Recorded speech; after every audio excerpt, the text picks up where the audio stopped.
Baby night మొత్తం ఏడుస్తున్నాడా? Bed మీద పెడితే వెంటనే లేచేస్తున్నాడా? బ్రెస్ట్ ఫీడింగ్ చేసినప్పుడు కొంచెం సేపు బానే ఉంటాడు. మళ్ళీ ఏడుపు స్టార్ట్ చేస్తున్నాడా? టెన్షన్ పడకండి. ఇది నార్మల్ న్యూబార్న్ బిహేవియర్. నమస్తే అండి. నేను డాక్టర్ మేఘ్నా, ఎంబీబీఎస్ ఎండీ పీడియాట్రిక్స్. ఈ వీడియోలో మనం చాలా కామన్‌గా ఫేస్ చేసే ఈ ప్రాబ్లమ్ గురించి అర్థం చేసుకుందాం అండ్ దీని సొల్యూషన్ ఏంటో చూద్దాం. ఫస్ట్, బేబీ నైట్ టైం ఎందుకు పడుకోరు? యాక్టివ్‌గా ఉంటారు. న్యూబార్న్ బేబీస్‌కి ఇంకా బయోలాజికల్ క్లాక్ డెవలప్ అవ్వలేదు. మదర్ గర్భసంచిలో అంటే వూమ్‌లో ఉన్నప్పుడు డే అండ్ నైట్ డిఫరెన్స్ లేదు. కాబట్టి పుట్టిన కొన్ని వీక్స్ వరకు పగలు ఎక్కువ పడుకుంటారు, రాత్రి ఎక్కువ మెలుకు ఉంటారు. ఇది డే నైట్ రివర్సల్ అంటాం. యూజువల్‌గా ఒక 2-3 మంత్స్‌లో కరెక్ట్ అయిపోతుంది. ఎందుకు కాన్స్టెంట్ టచ్ కావాలి? 9 మంత్స్ అమ్మ గర్భసంచిలో వార్మ్‌గా ఉంటూ, హార్ట్ బీట్ వింటూ, కంటిన్యూయస్‌గా మూమెంట్ ఫీల్ అవుతూ ఉంటారు. సడన్‌గా బయటికొచ్చాక బెడ్ మీద పెడితే బేబీ అన్‌సేఫ్‌గా ఫీల్ అవుతారు. కాబట్టి ఎత్తుకున్నా లేదా స్కిన్ టచ్ ఉన్నా కామైపోతారు. కొంతమంది బేబీస్‌లో ఫీడింగ్ మధ్యలో లేదా ఫీడింగ్ అయిన తర్వాత ఏడుస్తారు. ఎందుకు? ఫీడ్‌తో పాటు బేబీ ఎయిర్ ఇంజెస్ట్ చేసుకుంటారు. డిస్కంఫర్ట్ ఉంటది. సో, బర్పింగ్ చేయాలి ఆ ఎయిర్ రిలీజ్ చేయడానికి. సెకండ్ రీజన్ కోలిక్ అంటాం. ఎస్పెషల్లీ ఒక 3-8 వీక్స్ బేబీస్‌లో కామన్‌గా చూస్తాం. అటాచ్‌మెంట్ అండ్ పొజిషన్ సరిగ్గా లేకపోతే బేబీ ఓవర్ టైర్డ్ అయిపోతారు. నెక్స్ట్, బేబీస్ నిద్రలో ఉలిక్కిపడుతున్నారా?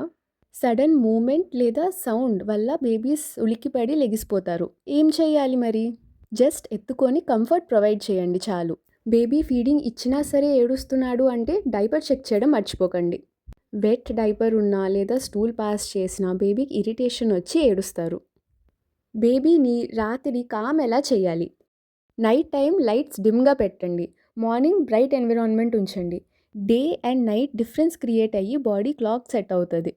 సైలెంట్ ఎన్విరాన్మెంట్ ఉంచండి. లౌడ్ నాయిసెస్ అంటే బేబీ దగ్గర గట్టిగా మాట్లాడడం, టీవీ, ఫోన్ సౌండ్స్ తగ్గించండి.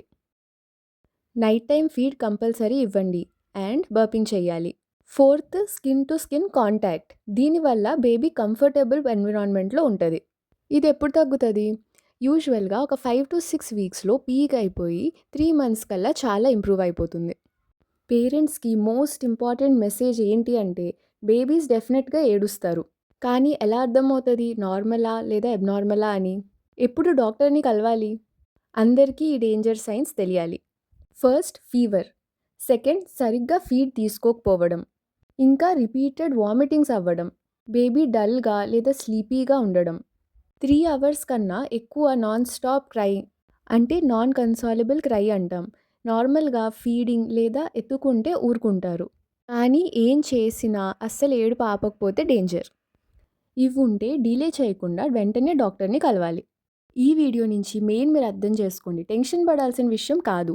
ఏదో అబ్నార్మల్ కండిషన్ కాదు. ఇది న్యూ బార్న్కి న్యాచురల్ స్టేజ్. ఇప్పుడు వాళ్ళకి కావాల్సింది మీ టచ్, మీ ఫీల్, మీ హార్ట్ బీట్ వినాలనుకుంటారు.